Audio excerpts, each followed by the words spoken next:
Welcome to Asia Unlocked, where we cover current events and emerging trends in Asia.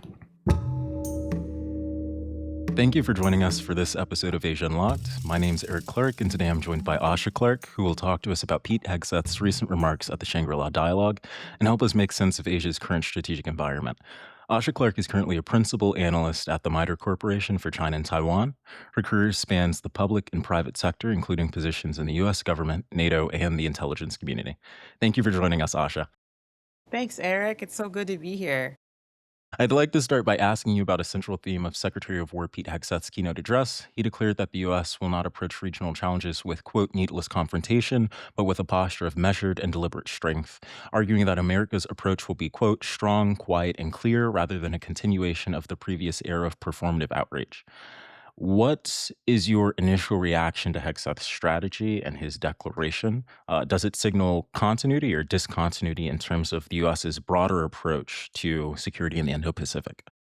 Yeah, thanks, Eric. So I think it's a departure from what we've seen in the past. I think that following Trump and Xi's conversation, most recent conversation, it seems as though their approach is to dampen down rhetoric that is perceived to be inflammatory or disturbing to Beijing. The reason for that, I would say, still somewhat unclear, but from my analytical perspective, I would say it would be something along the lines of it seems very transactional to me, the way that they discuss China and the way that they approach China. And I think the idea is to maintain a more passive outward presence, I would say. Now, internally, I don't think that that's necessarily what we're doing, but I do think that on the surface, on the world stage, we are trying to present a different rhetoric than we have in the past. And I think a lot of that also relates to the fact that the U.S. has recently paused arms sales to Taiwan. And I think a lot of that kind of follows that same trajectory of, on the outward surface, we're going to present a certain way to Xi. And I think a lot of that is due to the way that we are now approaching U.S.-China relations is, like I was saying, more transactional, so that, you know, we look like we're working with them on the surface to potentially get some gains on the back end. That's how I see it. And I'm wondering, as a quick follow-up, what do you think that sort of embrace of more transactional politics, more transactional diplomacy or signaling says about U.S.'s perception of its own power relative to China, or possibly what does that say about the U.S.'s perception of China's power? I say, this is very interesting. I think that there is a recognition that the United States is undergoing changes in the way that it postures itself in the world order.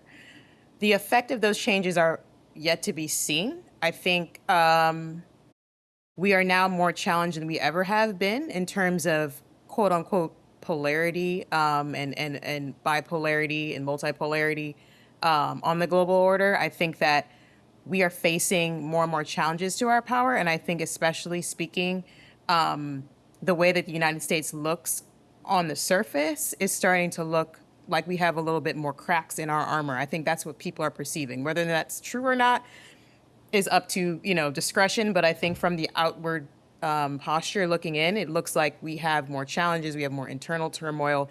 And I think that really feeds into China's narrative of the U.S. being a declining power writ large. And I think that that's challenging for us because I think that kind of messes up our strategic leverage, because in the past, when we projected a much stronger outward power and much stronger external, picture, I think that has given us some strategic leverage with China that we are now losing. And I think the way that we are trying to gain that strategic leverage back is to present a more passive tone. Like I was saying, whether or not we're actually being passive strategically is a different story. And that changes across all instruments of power, right? Because you could do something diplomatically, but to be doing something completely different militarily, do something completely different economically. But I do think that diplomatically speaking, we are trying to posture ourselves in a way that allows for that. We're trying to regain that leverage, I think. And I think that's the way that the Trump administration is seeking to approach it, even though, it remains to be seen if that's going to be effective.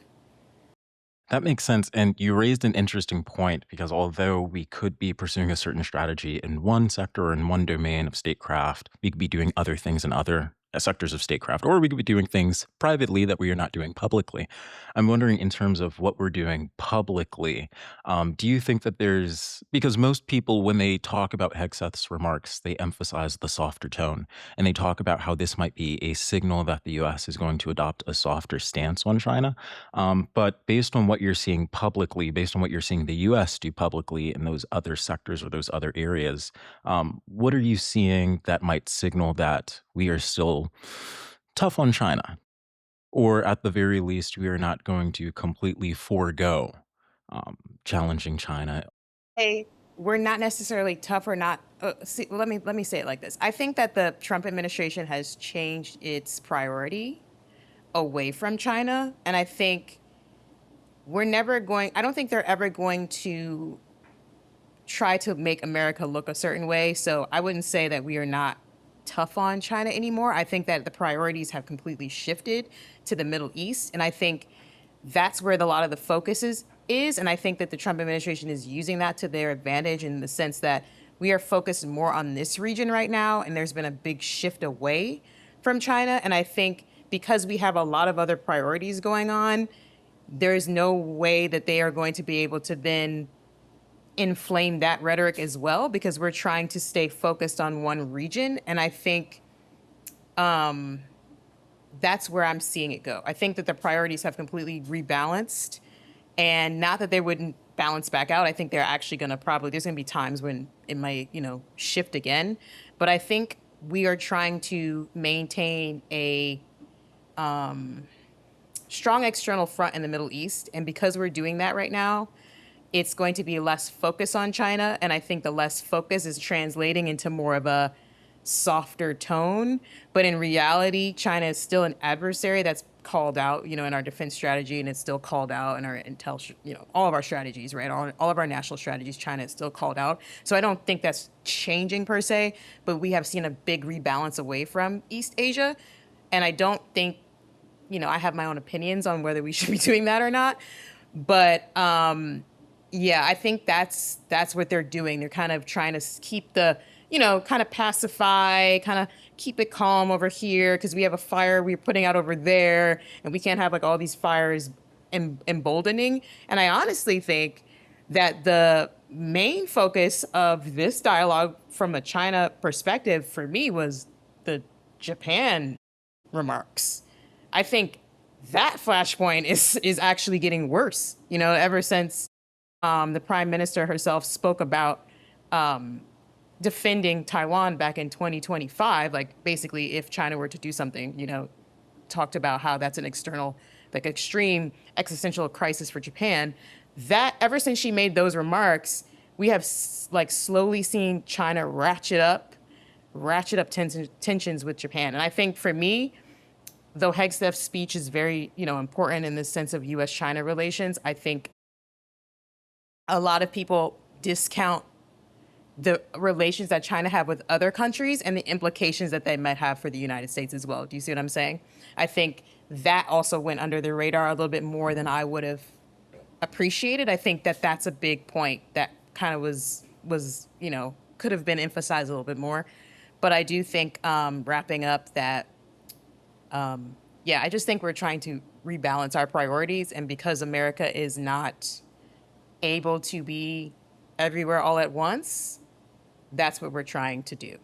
You hit on a lot of the points I want to talk about later.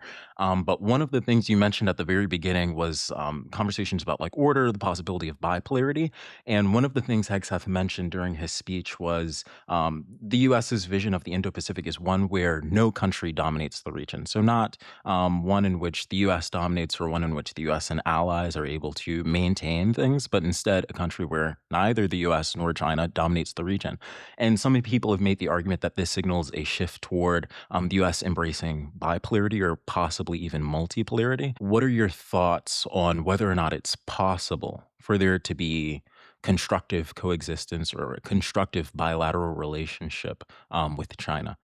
I think it's possible. I think the way that our strategy has been going for the last 20 years or so. I mean, there's been ebbs and flows, of course. There's been ebbs and flows in the last 20 years. That's a big time, span of time. So, but ever since I've been following China, since, like obviously for a long time in my life, but in terms of my career, there have been ebbs and flows when I've started, professionally working with China.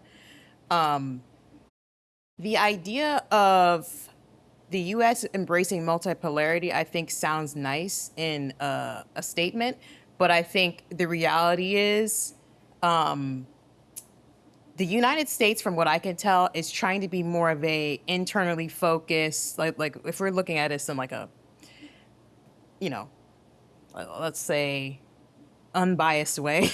We're saying that, they're looking at it like, okay, we're going to focus all of our internal resources on ourselves, and it's America first, and we're all focused on America, and everybody has to pay their fair share, and Europe and NATO has to increase their defense spending, and all these Asian countries, the smaller Asian countries, need to increase their spending and pay their fair share, and the U.S. can't do it all anymore. And I think it's that type of rhetoric that we're hearing is what he's trying to say. In some ways, it's like, hey, we're not going to come and save you, and come rescue you, all smaller countries writ large. Like, we're not going to come save you. Like, America's focused on America's interest.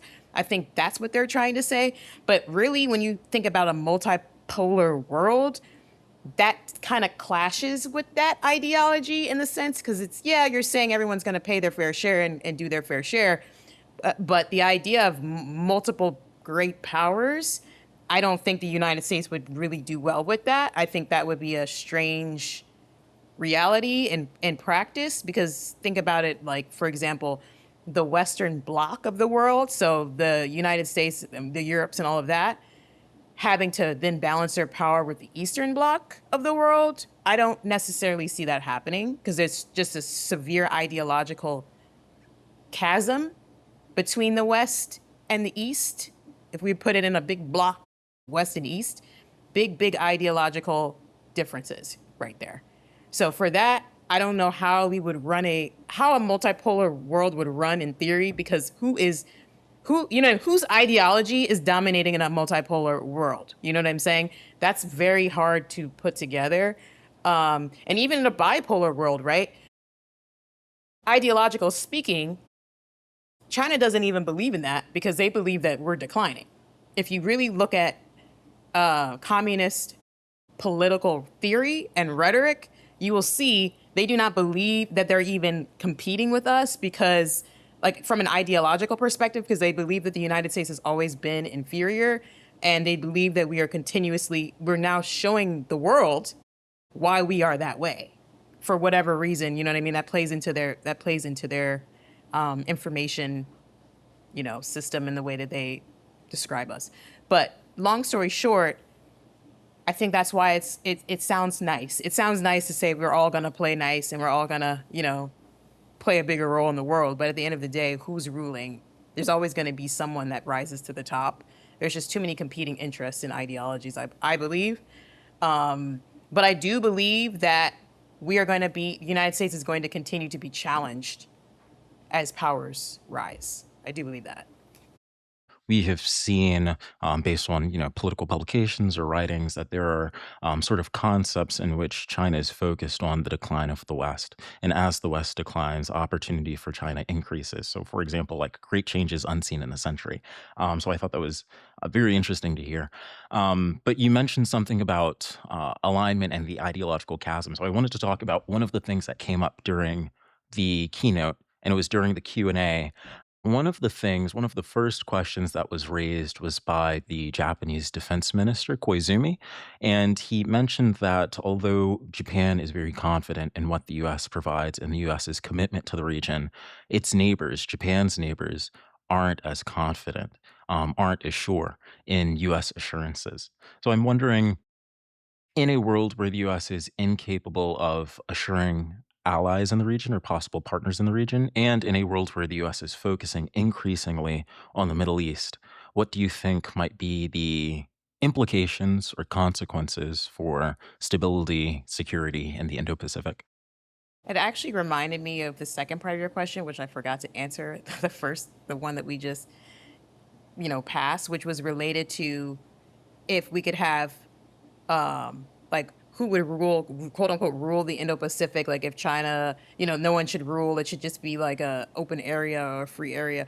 Yeah, I think that to your point, there is a lot of implications for that. I think not only is it an implication for U.S. world order maintaining the way it maintains, or even like what the rule based. This is kind of an outdated term because what is this anymore? But the quote unquote rules based international order, I think is going to remain challenged, and I think it's going to be very difficult for us to take our eyes off the Indo-Pacific, take our eyes off East Asia, take our eyes off the smaller Asian countries. Not only because China has such a large sphere of influence there, for positive or for negative. I mean, all of these countries have their own viewpoints, their own strategies, their own agency when dealing with China. But China is still the largest, I would say, like the larger voice in the region, and I think it's getting louder. Like I was saying, even for better or for worse, like they still, even though they may or may not agree with everything that China's doing in these countries, their voice is going to get louder and our voice is going to get softer. And that definitely has implications for the quote unquote rules based international order, however you define that. Also, it has implications for basing access. Like there are military implications for that. Like for any type of contingency in that area, whether it's the South China Sea, the East China Sea, Taiwan, what have you. The basing access, of course, we have very strong relations with Japan, and I don't see that going anywhere, as you stated. But there's also implications for, Philippines and Korea and all these other actors in the region where a lot of people tend to just ignore, right? Because it's the U.S.-China relationship, and it's like we're just worried about that. But to your point, what about all the other smaller players, Vietnam? Like, what about all of those other things going on in the region, and how are we projecting the United States' image to those countries? I think I'm very concerned about that, especially as someone who's worked for NATO, as someone who's worked in international spaces. The perception of the United States is very important. There are, for better or for worse, and I think, showing our allies that we are, you know, not as focused on them, whether or not that's a good thing, like I was saying, like, hey, this is a strategic choice.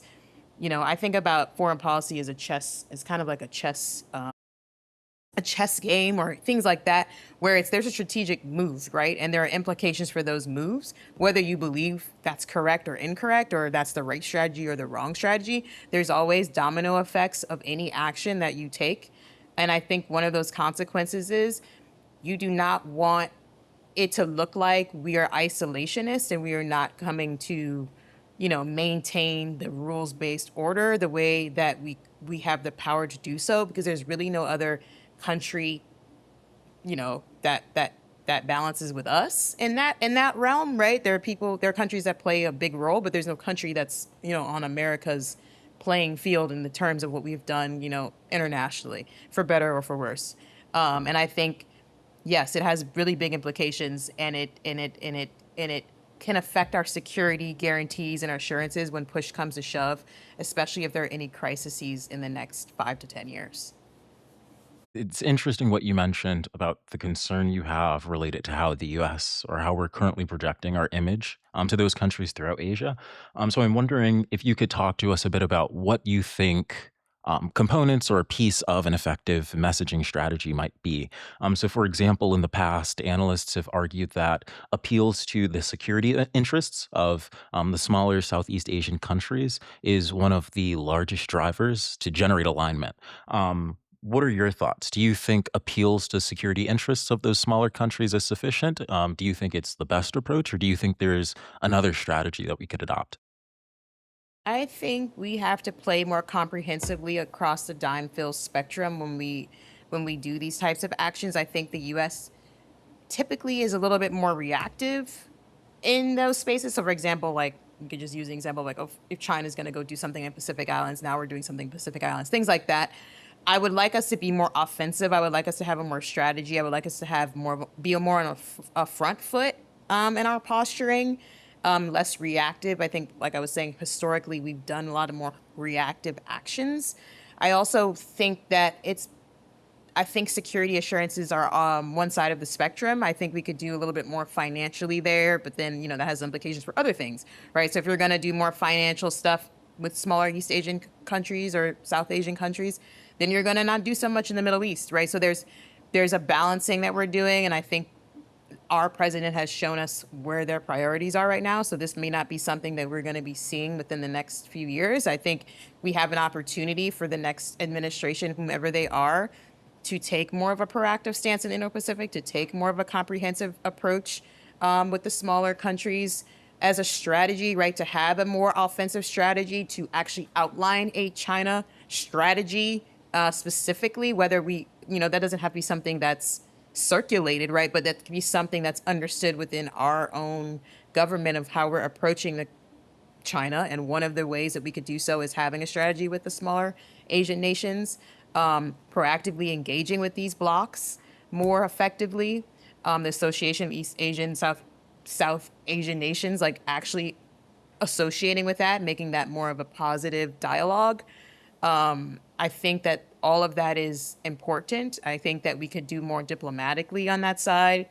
I think that there's just, across the dime field spectrum, I think a lot of cyber infrastructure we can continue to bolster there, because there's a lot of information operations and other things that go on in those smaller countries when they don't have as robust of a cyber defense. I know that's stuff we do, but I mean, we could continue to do things like that because China has a very strong messaging campaign out there. I think that Americans